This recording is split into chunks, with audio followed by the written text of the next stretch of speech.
Hello, everybody, and welcome. This is One Day Today. We are on episode 79, going strong.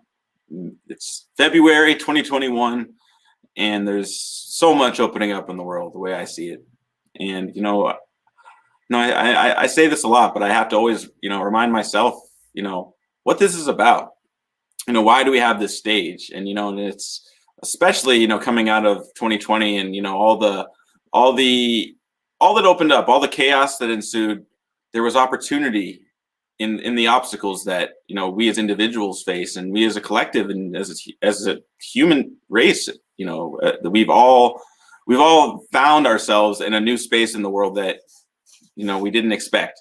And how in that space, like, how do we support people? How do we support each other to get to the next the next new paradigm of what is possible for humanity? The old conversations that led us to these conversations that are so prevalent on social media. If you look at social media, there's a lot of conversations of division, that are focused on division and separateness. And we are a space that focuses on the beauty and the people who are up to amazing things in the face of all of that, in the face of pandemic, in the face of civil and political unrest, and just all the things that humanity is facing.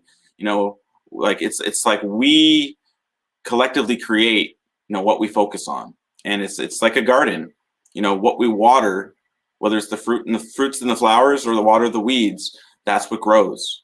And there's so much that opens up when we choose to see and experience and focus on the beauty in humanity, but also the gifts that each of us have to offer. And that's what we're holding in this space. We want to share the gift that you are. We want to share the gifts that you have that enrich us all. Because no matter who you are, where you're from, what color you are, what creed, who you pray to or don't pray to, you have gifts that enrich us.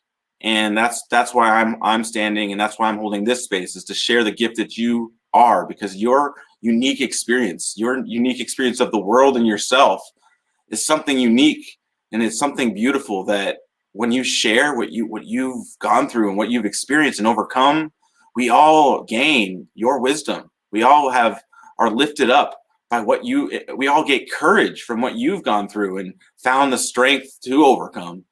And I want to just invite you to be you, and to share the gift that you are. And that's what this stage is about. And on that note, let me now welcome our co-host, Matthew. Hey, Matthew. What's up? What's up? Oh, man. It's funny. Yeah, you speak on that a lot, and I get it. I resonate with it. The one thing that's present that I would like to add in this moment is something that's come up on the show a lot before. I've said it multiple times now, which is, on the other side of trauma lies wisdom. And, the pandemic, everything that's happening right now, not just the pandemic, but the perpetual violence that exists in this world, the fear, the suffering, the greed, the perceived scarcity, that's all trauma. It's all traumatic. And I feel like not only do we as individuals have an opportunity to grow and learn from that, but we as groups, as societies, as countries also have opportunities to learn from that. As humanity has opportunities to learn from this. And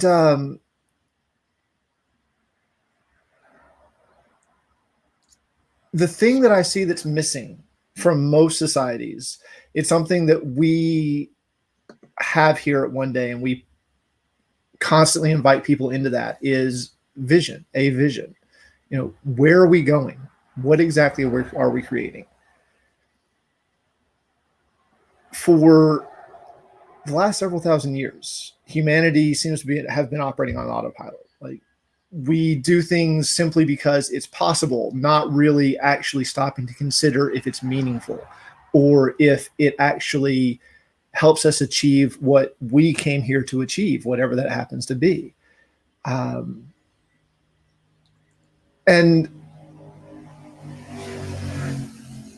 if there is one major lesson that is present right now from everything that's going on, it is go on a vision quest. Find your vision. Find what is meaningful to you. Take that time. People actually, a lot more people than have in the past actually have that time right now. There's a lot more people working from home. There's a lot more people who don't have jobs, who have nothing. And even in nothing, there's still opportunity to go vision questing and to start creating that in this world. And what I've discovered is when I am constantly working to be in alignment with the vision that is meaningful to me, which for me, it's guiding people beyond their fears. Like that's really what it comes down to. It's one, teaching people that most of what they've been doing has been making decisions based on fear.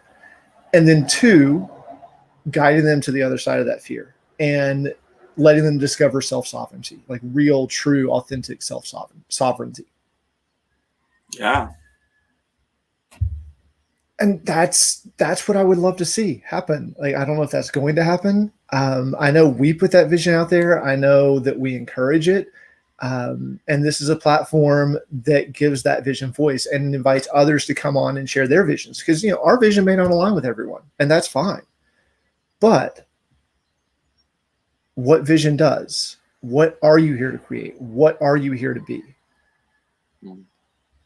I would just invite and encourage everyone watching and tuning in to take a moment, a day, a week, a year, 10 years. It was about 10 years for me, honestly.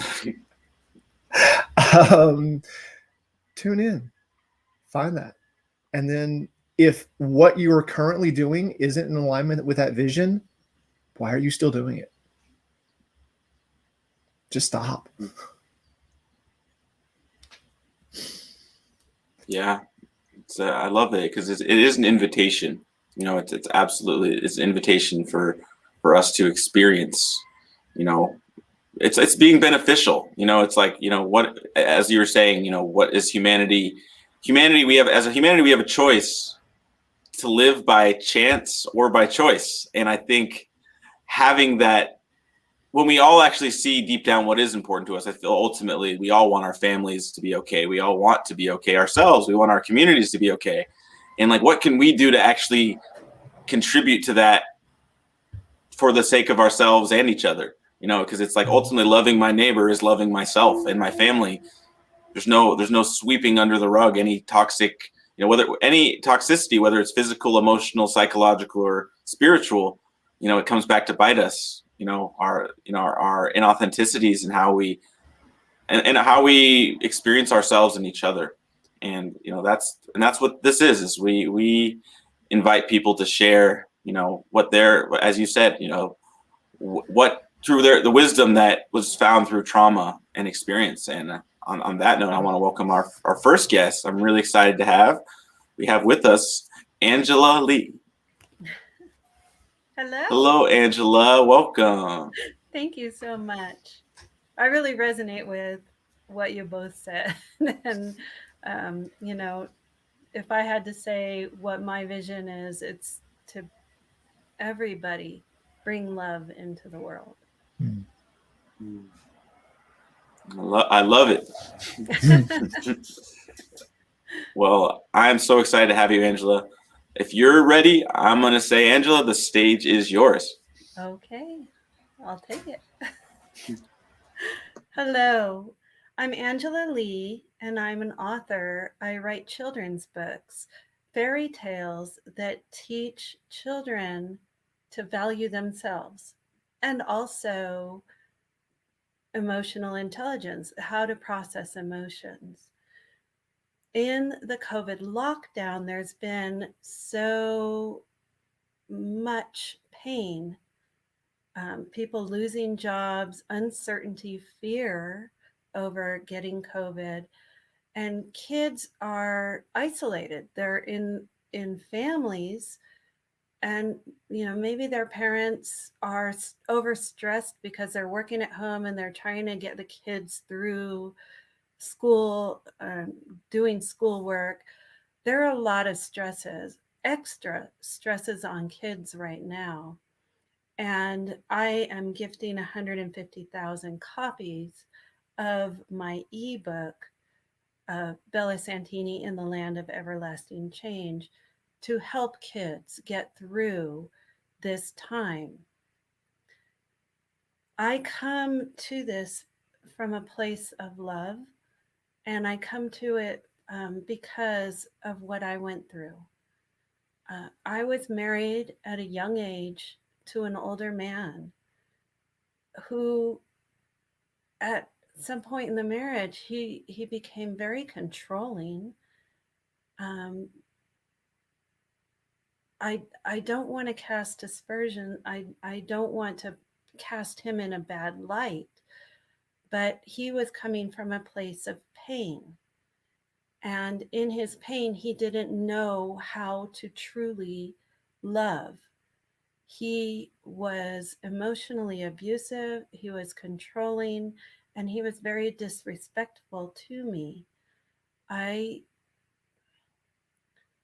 went through times where I was screamed at for 2 or 3 hours, or one time 6 hours straight, because he didn't feel heard. I know now that every time he acted out, it was from a place of deep pain. But at the time I was in it, I could only be reactive. And so I gave pain to him. And I am so sorry about that. But I gave pain to him in return to the pain he gave me. It was only after a wildfire swept through Sonoma County, California in 2017, and it destroyed our home. It took everything away. The rug was pulled out from under us. That threw me into a time of just deep introspection, deep questioning. What is this all about? And when I realized that the only thing left in my life was this relationship, and I was constantly hurting and being hurt in this relationship, that I couldn't be in that relationship anymore. I had to put myself first. After I left, I spent months trying to figure out how to forgive, because I knew at some level that me holding on to the pain was only causing me more pain. And I knew that in me forgiving, I would then be free of the pain. So I did some deep research about forgiveness, and I started doing Ho'oponopono. It's a Hawaiian prayer. It's a very extensive Hawaiian prayer, but there's a New Age version that has been shortened to, I'm sorry, please forgive me, thank you, I love you. I did Ho'oponopono while driving my car. I did it in the shower. I did it when I was, in between clients. I just did Ho'oponopono all the time that I could for 2 or 3 months straight. And then I was asked to write in a book called Ignite Your Life for Women. And my chapter in that book describes what happened in the fire and how I reached the decision that I needed to leave my marriage. I don't go into the emotional abuse that I received, or the emotional abuse I retaliated with. But in writing that book, I came upon something that really gave me the ability to pull out of the victim energy that I was in. I read about soul contracts in which one soul meets another soul and they decide to come to Earth and act out two different parts in this play that we're in. And I knew at that moment that my ex-husband had chosen a role, the role of using narcissistic behavior, that was even more painful than the role that I chose as a soul, which was to come and be the empath in this situation. So I was the empath. He was the person using narcissistic behaviors. And who was in more pain? It's hard to say. I can look at it now and see how much pain he was in, and I can understand that the role he took as a soul was extremely difficult. And I can thank him for holding up the mirror that allowed me to see the wounds within me where I retaliated, because we only are triggered when we have that wound inside that feels that pain and reacts to the pain. Without him holding up that mirror, I would not be the person that I am today. I wouldn't have written the fairy tales that teach children to value themselves so that they don't get into a situation where they allow another person to treat them that way.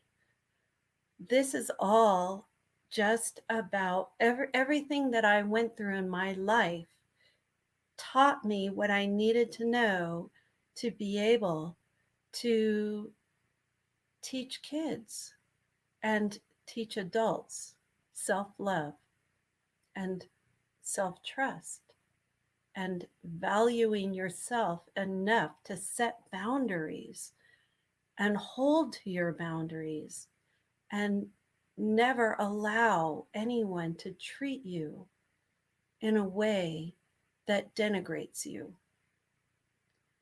And that is my story, basically. That is how I got to the place where I was able to write books that can help kids. I will share with Abram and Matthew the link for the free ebook of Bella Santini in the Land of Everlasting Change.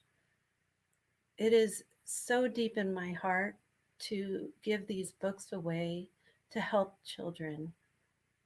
I don't want any little girls to grow up and take the kind of treatment that I accepted into my life.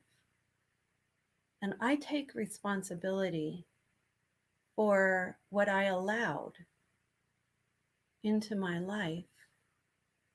And I also know that at some level, that hardship is what allowed me to grow in the way that I grew, to not only see the divinity within my ex-husband, but to understand the pain that he went through and to forgive him, but even more to forgive myself for allowing myself to be miserable for so many years. And so basically, I can tell you that self-love is the most important thing you can do for yourself. When you have self-love, you set boundaries. When you have self-love, you value yourself and you learn to put yourself first. When you have self-love, you're able to have the kind of relationships that you want. When you have self-love, you can be successful in business. When you criticize yourself,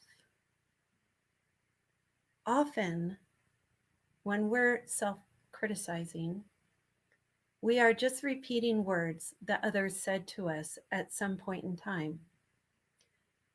And when we hear those words as children, we hold on to those words and we make them a rule about who we are. I'm so stupid. We hear that, we internalize it, and we make it a rule about who we are. And then we act out our life as if that thought is true. But it's not. It's not true. It's not who you are. It's not who I am. When we go into our heart and ask for truth about ourselves, when we understand that the self-criticism we are doing to ourselves is not self-love, when we understand that we can let go of those things that someone said to us when we were 5 years old because they don't have anything to do with the 56-year-old in front of you, then we are able to truly step into a place of self-love. I urge any child, any teenager who doesn't know how to love themselves to go into your heart and ask who you really are. Because you are a divine light. You are special. You are so valuable, and we need you. Please learn how to love yourself. It is so important. Sorry about that. I truly feel that in my heart, how important self-love is. And if I leave you with anything, that is the one thing I want you to know. And so it appears I have another minute or so. So I'm going to tell you a little bit about not only, I mentioned my books, which are for kids, and they're from my heart to their heart for them to know their value and how to process emotions. And then for adults, I'm building an online course called You're Kidding Me, and it's tools for rebuilding and restoring your wonder, restoring childlike wonder, playfulness, and curiosity, a way to find a place of self-love. And so with all of that, I do just want to say that I love you. And you are special.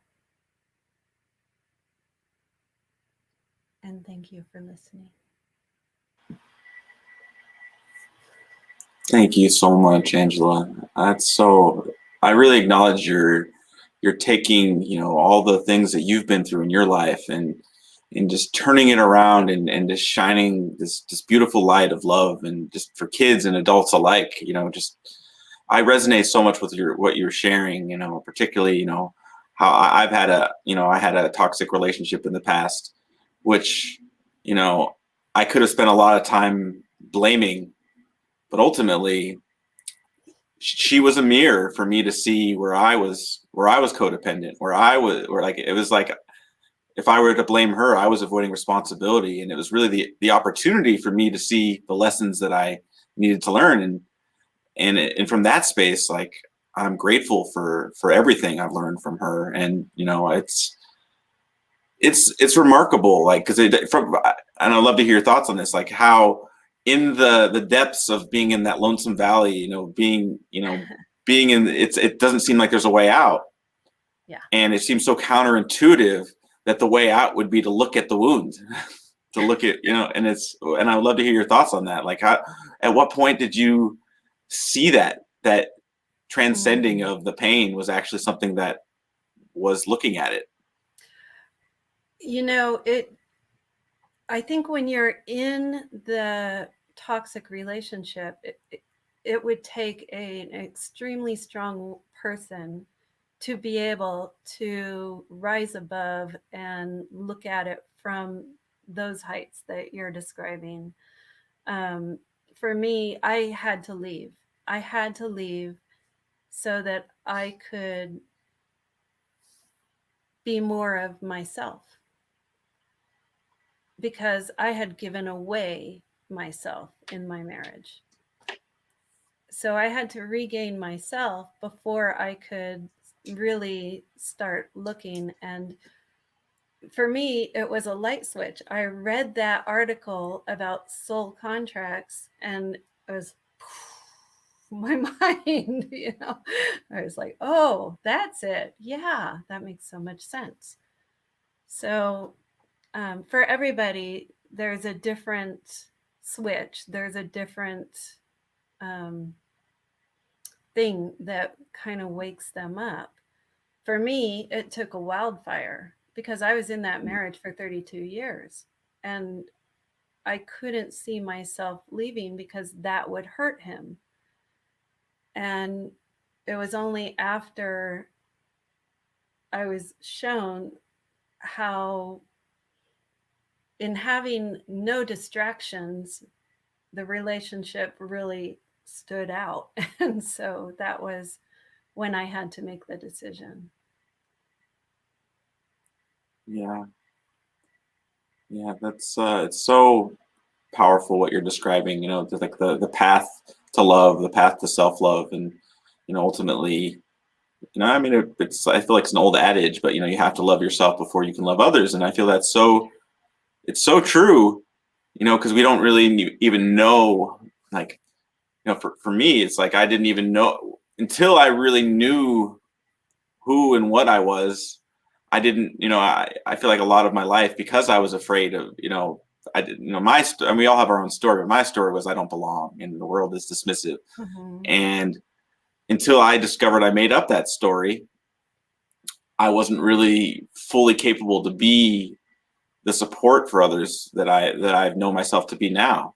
And it was like, it was in distinguishing that story, and back to what Matthew said, that I discovered my trauma and then the wisdom behind it. And it's self-love it's like everything you were saying about how the down talking to ourselves, like we don't even realize it. Like there's so many times I'll say to myself, I hate my life, or like, oh, it's like, it's so stupid, I don't know how to do this, or like I'll just talk to myself, it's like under my breath, where it's like it's almost like I'm trying to like cheat myself into like avoiding responsibility from saying those words. But it's like even because I'm saying them, even if it's just quiet and a whisper, it's like it's still like my body is believing it and I'm believing it, even if I just like I ignore it. It's words are energy, thoughts are energy. And when we put out that energy about ourselves, our cells hear it, it's absorbed. And so it's really important for us to treat ourselves like we're our best friend. And, because you would never say to your best friend, you're so stupid, but we say it to ourselves. So treat yourself like you're your best friend. Yeah. Yeah, something I discovered a while back is I am my own worst critic. There's Yeah, nothing we anyone all. can say to me, yeah, that like I haven't said to myself 10 times worse. Like it's just kind of how it rolls. And that kind of comes from what you were talking about earlier about the stories that we take on as childhood that we turn into reality. Mhm. And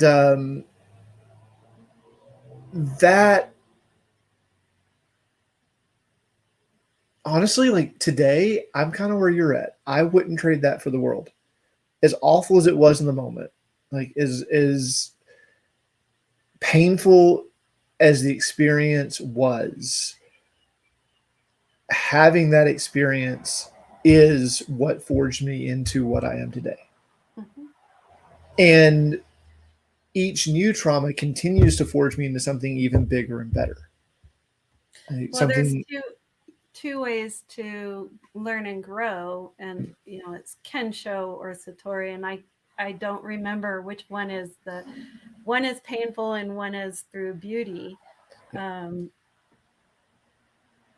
but the reality is, for for many of us, true growth comes through struggle and challenge. And if any of the listeners are in a challenge, just know that you get through it, and you grow. And so there is a point where you might look back and see the beauty in it. exactly. And that's where this world is right now. And that's okay. It is, yeah. I feel like we are on the cusp of an opportunity of a massive paradigm shift in this world right Mm. now. I love that. I, I feel like we have the opportunity, as you said, to start transitioning from learning from pain to learning from beauty. Yes, yes, and that's why my books are out, basically. So that, because the children, the ones born now, are the ones who are going to be the generation that is love in the world. And so that's why I do my books. It's like what you were saying about childlike wonder.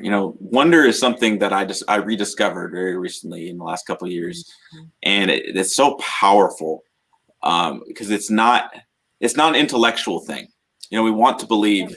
I mean, a lot of my life I was searching for truth like it was something I could read in a book, and it was and this is what I see as what art does and what human expression does. It's when we experience that wonder that knocks us out of our usual mind patterns. And it's for me, we're like what started my spiritual journey indirectly without even realizing it was a Bob Dylan poem I read in college, and it rocked my world. I didn't even know words could make me feel that way. Like it invoked feelings that was like with the questions he asked that invoked this wonder. And it was like, I don't know, and there's something way bigger at play. And if Bob Dylan had written a song that said, "You need to find yourself, you need to find God," I never would have found myself or have found God. And so it wasn't a direct path that I saw as like, oh, this is the path to find yourself, this is the path to find God. It was something that I didn't even know I could discover. And I see that's the power of art and the power of creativity and shared stories and books. And I just Yeah, think that's so powerful that, it's I consider myself, I plant seeds, mm, and if there's fertile ground, it'll grow, and it might wait 5 years and then grow. But that seed, that love is always the answer, is planted, and hopefully it'll grow. beautiful. I trust that it will with those who are ready to hear it. Yeah, very much so. Yeah. Thank you. Thank you. Thank you so Thank much, you. Angela. Oh, Thank you yeah. for sharing your story and your just beautiful insight and wisdom. And it's such an honor to have you. We're going to check back with you in just a moment. Okay. But just thank you again. I really honor you and just so appreciate you sharing your story with us. Thank you. Mm. Thank you.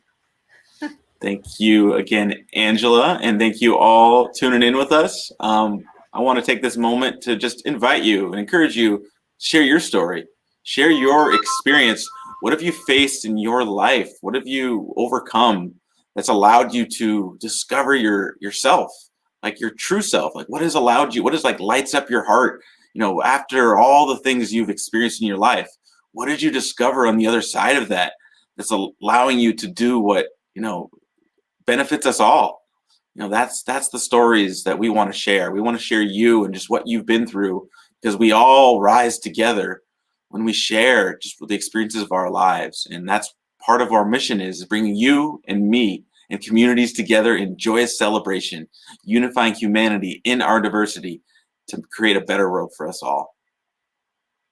Now I would like to welcome, I'm very excited to welcome our second guest. We have with us Lisa Strahs-Lorenc. Welcome, Lisa. Thank you, and thanks so much for the opportunity to be here. I love what you guys are doing. I love what you stand for. It's so inspirational.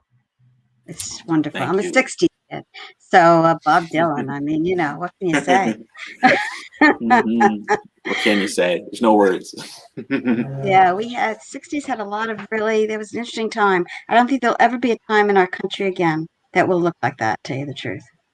It's a time of unbelievable but you're right, Matthew. This is a time of decision and reorganization, looking again inside and what's important to people. I think that it's been a wake-up call for certain people, and to figure out sort of, is this the path I want to be on, or do I want to take a different path? I think you're absolutely right. The word that's been coming a lot has been disillusionment. Like there's been a lot of disillusionment happening. Trust in the government, in the current system, the economic model, money, even down to what identity, identity, religion, belief in general. Like it has been earth-shattering for some, and it's been fun to watch. But what it unites us is humanity. And that's what everybody should see. Yeah. That we all have the same tears, we all have the same going through feelings, and sick. You could be poor and sick and rich and sick, and it doesn't make a difference. It's so true. Share the same. So true. Well, Lisa, I'm really excited to have you share your story. We were speaking I believe it was last week, and I'm so inspired by you and your story. So I'm going to let you have the stage now. So Lisa, the stage is yours. Thank you. So my name is Lisa Strahs-Lorenc. I live here on Long Island in New York, and my story is about celebrating life. And celebrating life is easy when everything seems to go along fine.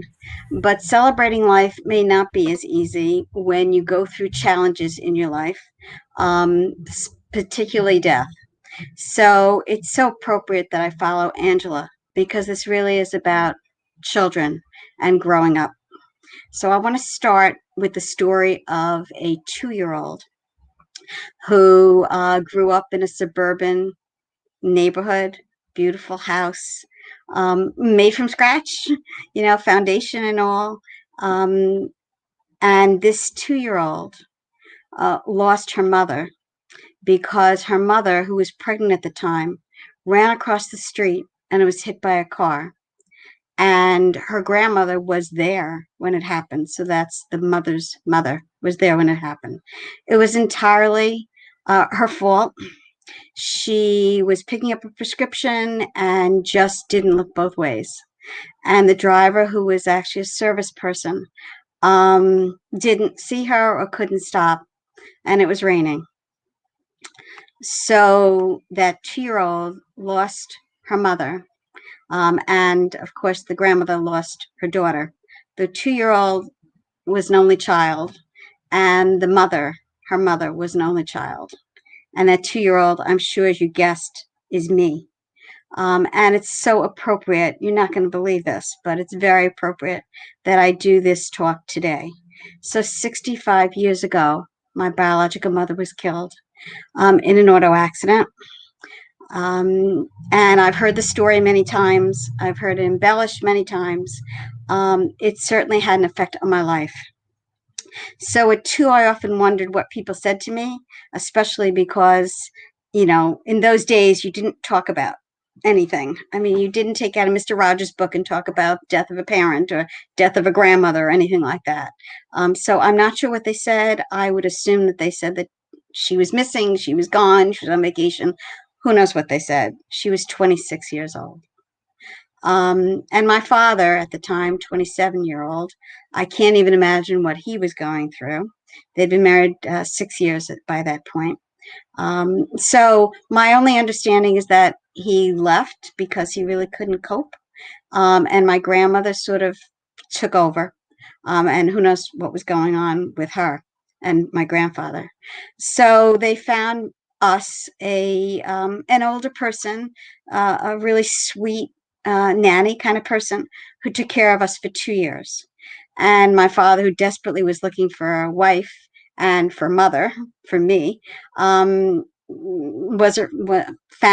someone at a party. It was actually an arranged party, and they got married. So when I was 4.5, I got a new mom. My new mom couldn't have children, so it was wonderful that she had this instant family. And part of what my father was looking for, not only actually a wife, but of course a mother for me, found that incredible person in her. So I was raised as an only child because my new mom couldn't have children. I was destined to obviously be an only child. And growing up in those circumstances actually laid the foundation for who I am. You talk about adversity, you talk about overcoming things. I knew from a very early age that life was precious. I knew that from a very early age, you could cross the street and get killed, that something could happen on an instant. And so I think I grew up pretty serious, but I also grew up also understanding what was important, enjoying life, loving the people around you, having wonderful friends. I knew what was really important in life. And I knew that through high school, in my friendships and all my relationships. I was raised by 2 incredibly loving people. I unfortunately had adversity with that grandmother because, as having lost her daughter, she now put everything on me. So now I became sort of the daughter she lost and the granddaughter. So it was not an easy road for me for most of the years that she lived. But I still grew up with unconditional love and with self-love and with always knowing how important I was and how my life, what the meaning of my life was. So let's fast forward a little bit. Happily married and excited about, you know, my new life, my new relationship. Always really close to my parents. Decided that we would move back to Long Island. I had left a little while, back to Long Island, and this was about 1979. So in 1984, I received a phone call in the middle of the night. It was about 2 a.m. Not good to have phone calls in the middle of the night. And they stated to me that it was the hospital in Toronto, Canada, and that my father had died of a massive coronary in the hotel room. And my parents had gone on a trip to Nova Scotia and to Canada and all. Toronto is where they ended up. I had spoken to him the night before. The only thing that just indicated anything a little different was that he sounded tired, and my mom said that he didn't feel like driving the next day, that they were going to rest. That's unusual for him because he was always driving and always up, happy and up. So processing this sudden death, now the second sudden death of a parent, was just unbelievable. My husband and I flew to Toronto to get my father, to see my mom, to bring him back. And I planned the funeral and I planned everything. My mom was not in good shape to do much of it. I did the eulogy for him. I just, I couldn't believe it. Nobody could believe it. He was healthy and he was 57 years old. And so at that point, again, you make a lot of decisions based on things that happen in your life. I turned to my husband and I said to him, we've been together 8 years, and I really don't think I can go on unless I have a child. We've waited long enough, it's time. And I got pregnant with my daughter, who I named after my biological mother and my father. And she's 35 years old at this point, and she has 3 children. So, from there, I really started focusing on my mom because she was alone. My husband and I talked about, bringing her into our house. We could make an addition. We could do something. She didn't want to do that. She wanted to continue to live alone. And she did. We lived an incredible life. 2 children, moved to another house. Oh, both always felt, he lost his father when he was in high school, always felt that you really live. We purchased an RV, and traveled the country. We went on trips. We did a lot of family things and really enjoyed ourselves. I mean, we really, we really had a great time. And both of us knew how precious life was and how you really have to make sure that you enjoy it to the fullest, and that you know what's important in life. So hence we move along a little bit. I've got 2 children who adore my mother. My mom starts getting sick. She's in her late 60s and is starting to not do well. And so she's turning 70. And I said to my husband, look, I'd like to do something special for my mom.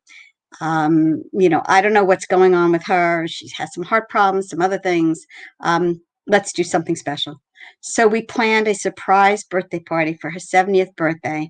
I arranged it at a incredible local, beautiful place here, and bared no expense.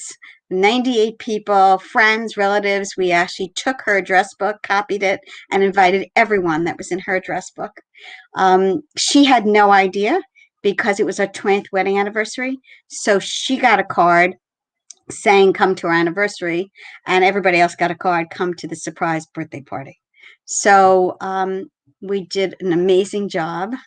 And that movie the video that was taken is just my pride and joy.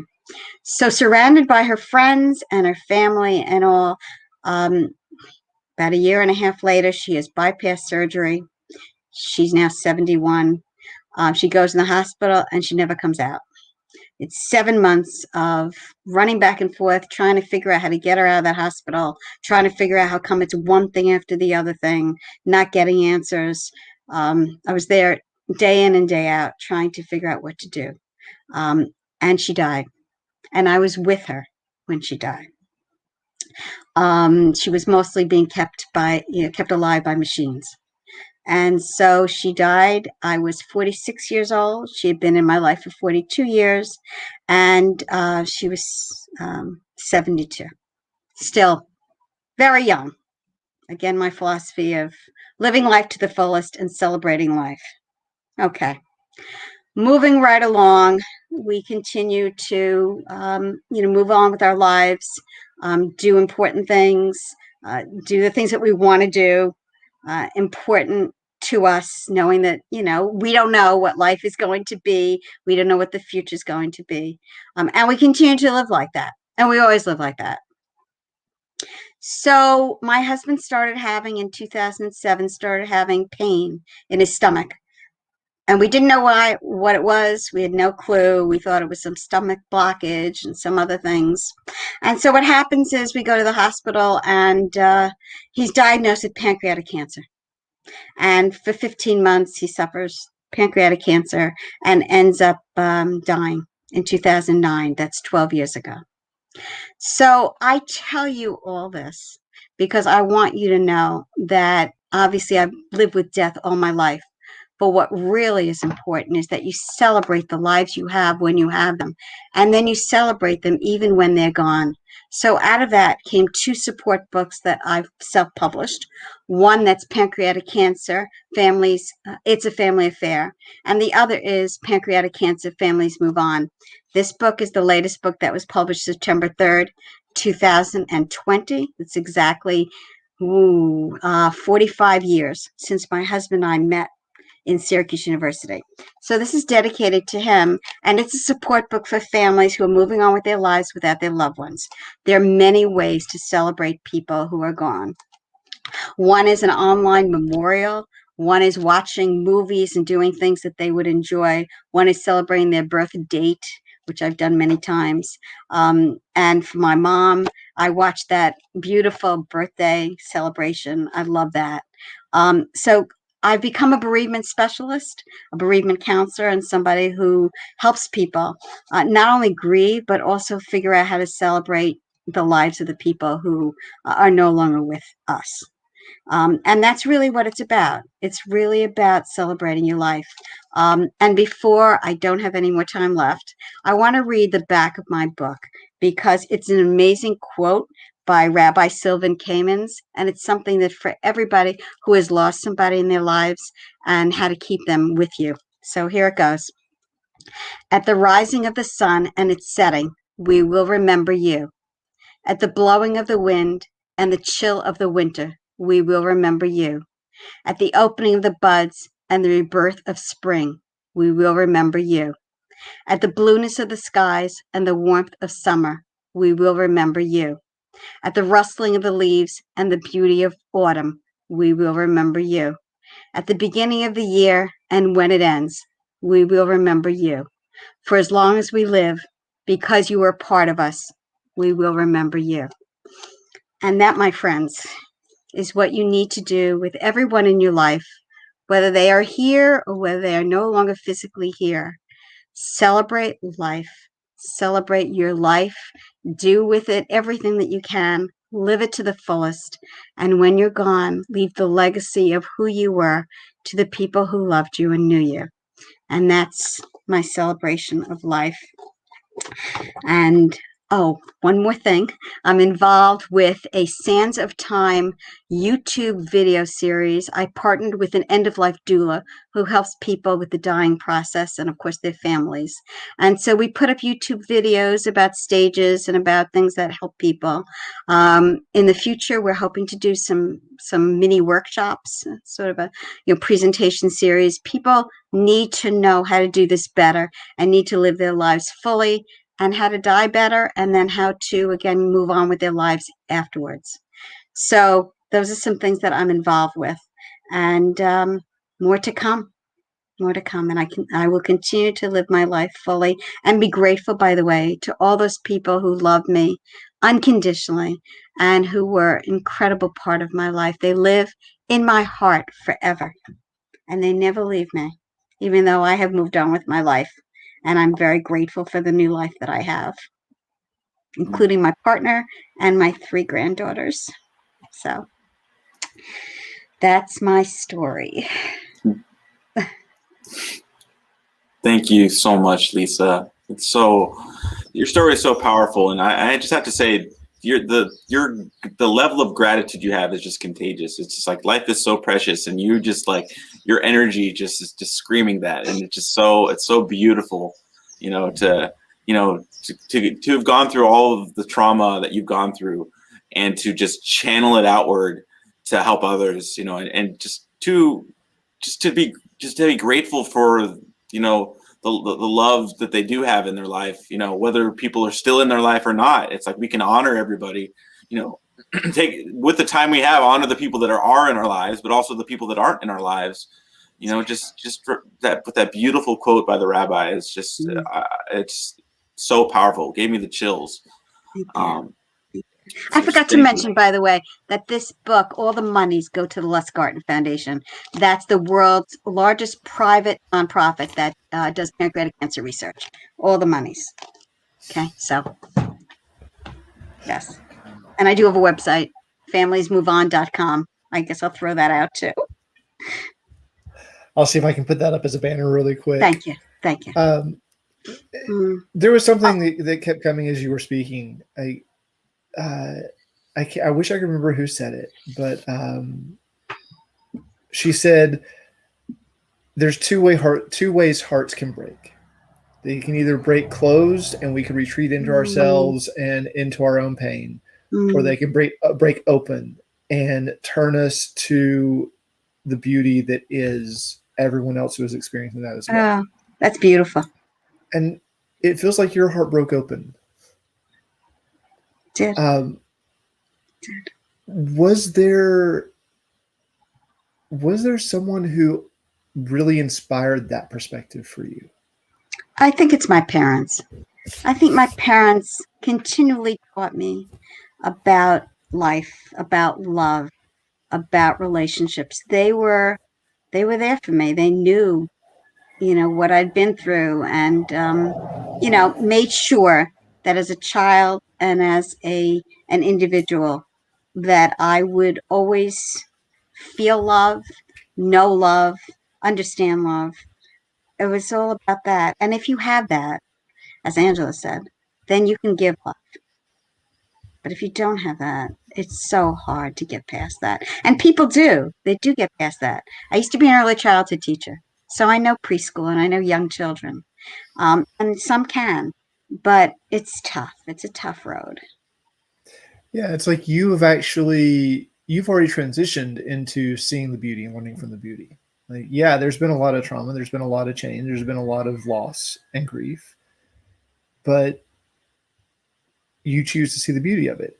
And like, to me, that's the key. Like, it is a choice. That's right. That's right. It is. And people don't realize there are so many things that you can't have control over. You really can't. But you can have control over how you decide to deal with things, how you decide to react, what you decide to do about them. Those are your choices. You take control of your life and make it be what you want it to be. Don't let all those things around you. Look at all the loss now. Look at all the loss. Mm-hmm. What are people doing about it? They're going to have to figure out how to move on with their lives without their loved ones, impacted forever. We all. Yeah. Yeah. Yeah. And like this is a part of life. Like, Yes. this is the only constant, may be death and possibly taxes, but definitely death. That's right. That's right. Like, That's right. we, especially in this society, I don't feel like we have a healthy perspective on what death is. You're absolutely right. Yeah, and that's why we're doing this YouTube series, because we're finding that people don't understand the process.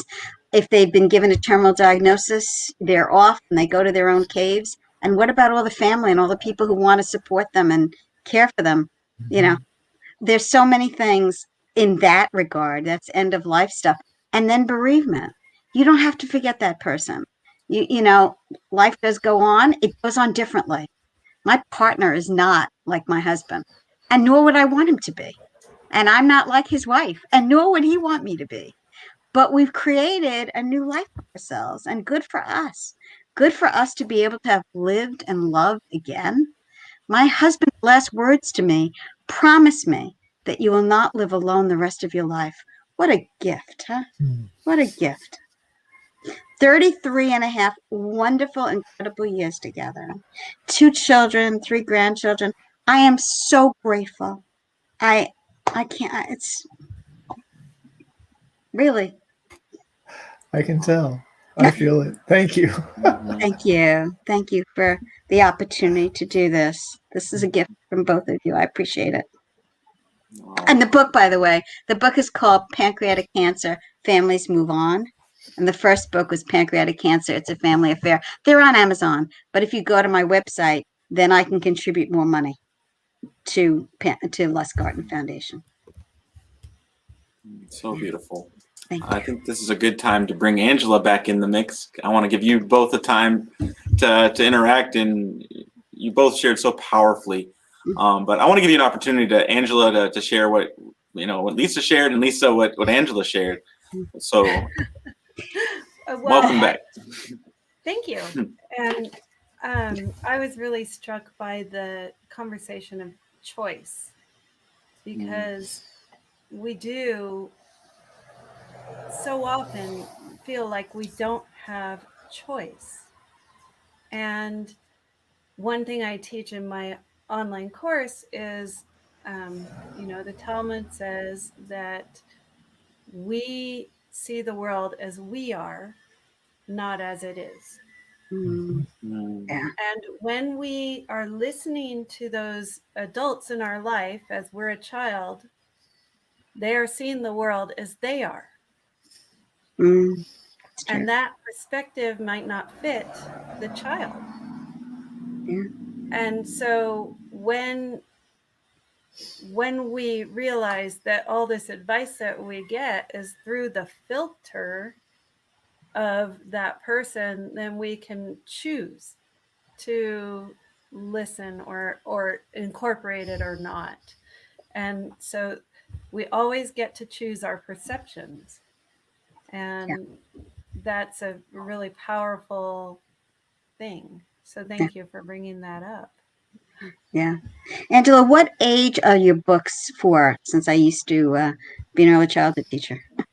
I write, the publisher said they're for 8 to 11, but Okay. I probably not younger than 8 unless it's a mature 8-year-old or a 6-year-old. Okay. But yeah, 8 to 11. My oldest granddaughter is going to be 9. So, I'd love to see, I'd love to see the books. Thank How you. many books have you written, Angela? I've written 5 out of it's going to be a series of 12, and 5 are written. 1 is out and on Amazon and Barnes and Noble, and then book 2 is in typesetting right now. So it could be out in a month or so. We'll see. And Nice. real quick, I had a chance to make a banner, so I'll go ahead and throw that up there for anyone watching. Oh, I think. And then, Lisa, like, give me your website one more time, and I'll make a Sure. banner for it as we're talking as well. Sure, it's familiesmoveon.com. And what you were talking about just now, Angela, like that actually comes back to something we've talked about on the show quite a bit. Like the way I've always described it is we grow up in a world where other people tell us what they think it is instead of inviting us to discover what it is for ourselves. And that to me is one of the biggest sources of pain and suffering that exists today. Because like you said, like, what they tell us it is for them. Mm. And we start living like we're trying to be them. And that just doesn't work. And the parents who want to relive their life through their kid. And maybe do it right through their kids. So, if they wanted to go to architecture school, they push their kid to go to architecture school. And I just put a poem by Khalil Gibran about raising kids on into a parent's guide that I'm going to make for parents of the kids who read my book, so that they can have a deeper understanding of why I write so much about love and the power of love.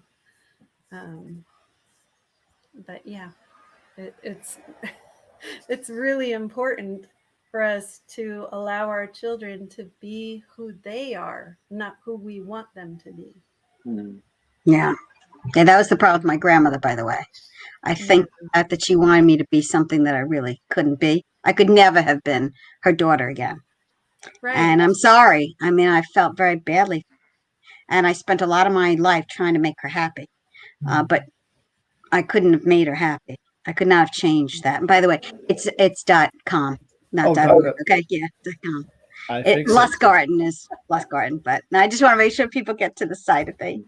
And the story is there. There's a blog there too, by the way, on the site that they can participate in. But yeah, you're absolutely right. I mean, that's what my grandmother,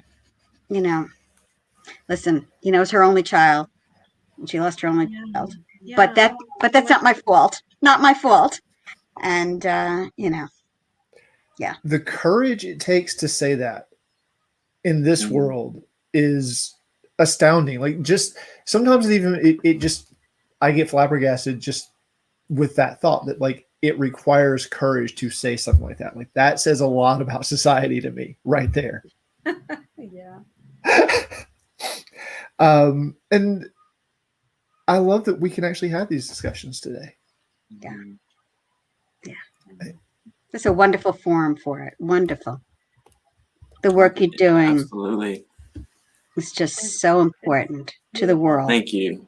Thank you. And I mean, we couldn't do it without you, but with you both just sharing so vulnerably. And it's, you know, a question that kind of keeps coming up for me, and I want to kind of cast to everybody is, you know, how do we, you know, we're talking about, you know, children loving themselves and, you know, seeing life as precious, and with all the weight of society and parents expecting, you know, projecting their own version of success and failure and trying to get, you know, how do we, you know, as a collective, you know, point people to themselves? Like, how do we get people to experience with all the obstacles of, you know, the different paths that we can go be distracted by, you know, because it's so easy to choose the other path and not be, you know, not be powerful, to be the victim of circumstance, and to be like, how do we invite and encourage people to experience that fullness that they actually are, and that, you know, to experience their own humanity, but also to experience their own divinity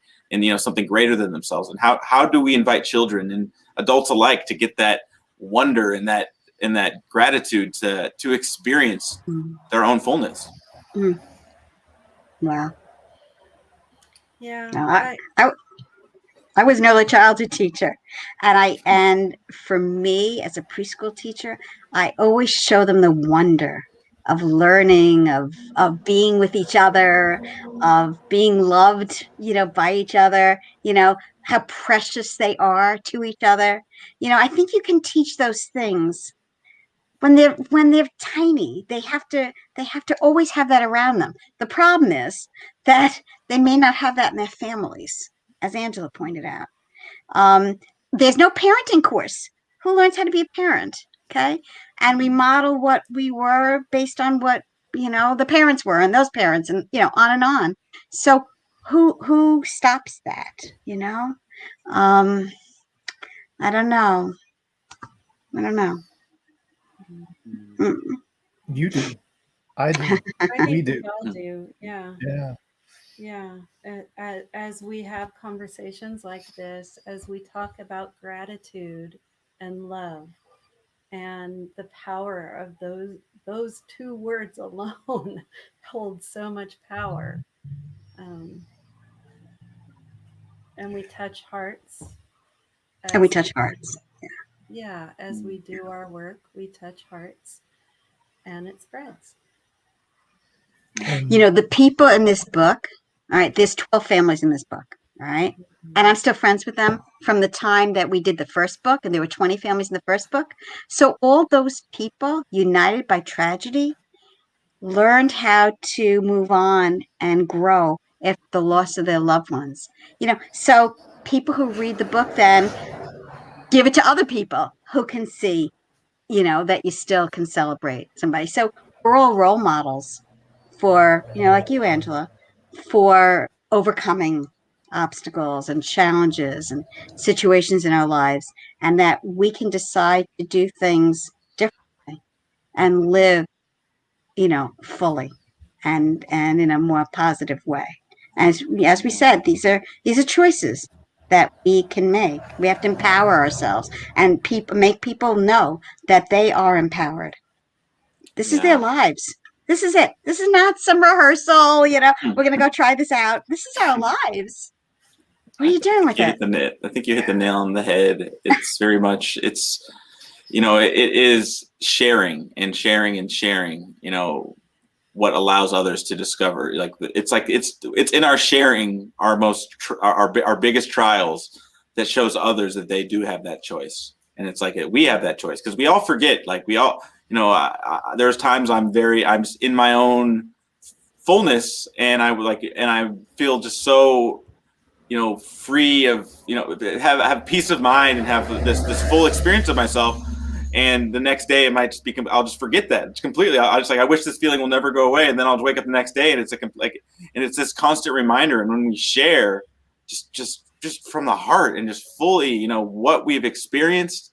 It's just that reminder that we have the choice right now and right now and right now. It's not a checklist to have that choice. It's very much a practice of any reminder of who we are, you know. And and I think you both, just in the work that you're doing, is holding that up, holding that reminder, holding that love that is a choice right now. You know, it's not something that just it's not something that just happens and then it's done. It's something that we always choose in the face of whatever we're dealing with. That's right. And the work that you two are doing Mm-hmm. by holding these conversations, allowing people to illustrate learning that they had through diversity or adversity. You're having the forum where the listeners can hear just that one little seed of what Lisa said, or one little seed of what I said, or either one of you said, that is the key to unlocking their inner knowing of who they are. This is something that I feel the sharing to me is an invitation. It is not an invitation to believe anything, because I don't know anything. It's an invitation to experience that connection with your own inner wisdom, your own divinity. You know, the things we talk about here, the things that our guests bring on, I've tried some of them. I've been through a lot of it myself. And it has led me into the experience of that knowing. But it's not this mind that knows. It's not Matthew that knows. It's the wholeness of what I am. It's that thing that's bigger than me, whatever you want to call that thing. And having the experience of tuning in and being that is what we invite you to. Just try it. Like it's there's nothing to believe, but I encourage you to try. Oh, it's so powerful, that choice that we have. And, you know, and I'm so just grateful for both of you, just for being who you are and just for doing the work that you do. I just light the world is brighter just for you, for both of you being you, and we honor you and we just respect just so fully what, you know, what you do and like just how you share your gifts with us. And I want to give you both an opportunity to share any last words you'd like to share before we close. This has been just a powerful conversation. My motto is do what you love and you'll love what you do. And I think that people need to see that in their lives. Concentrate on what they really are passionate about, what they believe in, and what's right for the world too. And leave the world a better place, please.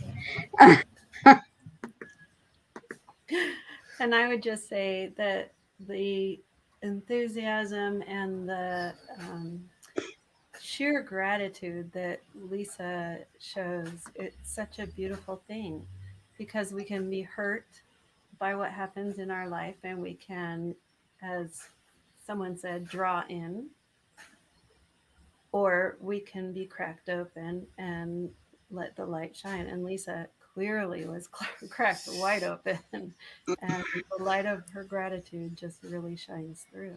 Thank you, Angela. And your story was very moving. Very, very moving. Thank you. Yeah. Thank you. And I can't wait to see the children's book, because I'm going to give it to my oldest grandchild. Oh, thank you. Sure. Who I'll hopefully will see again, because it's been over a year. So, you know, but every day it's duo, and I play with them on duo every day. Yeah. That's technology, by the way. Look at us. You know, it's pretty amazing, right? The fact that we have the capacity to have these conversations in spite of isolation. Yes. Mm-hmm. I feel it's very beneficial. I've very much been enjoying it. And thank you both. I really appreciate you both being here and sharing your stories. And I would invite you back anytime. Thank you so much. Love to have you back. This was really special. I feel like it's an honor to have been here. very much. Yeah. Thank you. Thank you both so much again. It's been just amazing just hearing your stories, and just gives me a whole new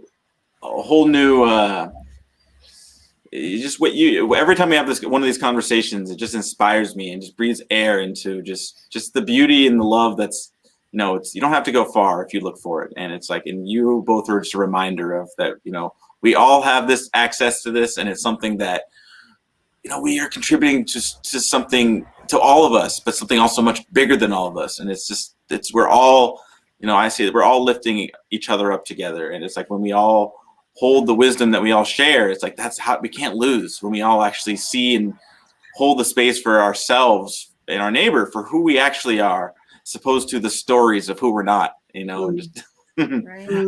it's so powerful when we actually stand together in who we are, and that's what this is for. So just thank you again. Just such a wonderful conversation. I'd love to have you both come back again soon and share with us some more. Thank you, and good luck with your work. I'd like to Thank learn you. more about your organization. Oh, we'll definitely be in touch. Yeah, I look forward to continuing the conversation and seeing what we can build and create together in this new world that, we get to say, we get to choose. We get to choose. That's right. Mhm. That's right. Exactly. Cheers. Well, Yes. thank you again, Angela. It's nice and meeting Lisa. you, Angela. It was Nice lovely. meeting you. Well, thank you both, and thank you all at home for tuning in with us. Again, I want to just take a quick moment to just invite you to share your story on this stage. We hold this space for you to really just share what you've been through, what you've overcome, that allows others to have the courage to do the same. It's like your triumph, your overcoming of the darkest days of your life is what gives others the courage to do the same. And it's this gift that keeps on giving, and we all benefit from you sharing who you truly are. And it's like something that, until we don't even believe it's possible, until we hear somebody else share just truly and vulnerably what you've experienced, that gives us the courage to take the next step to overcome our own pain, our own sorrow. So just thank you again, Angela and Lisa. And this is our vision here at One Day, is humanity rising in a connected world, with each person's unique gifts, contributions being valued and magnified through a higher level of collaboration, producing unprecedented new realms of possibility. Thank you all again. I love and honor you all. We'll see you next week. Be safe, be well, and as always, one day is today. Peace.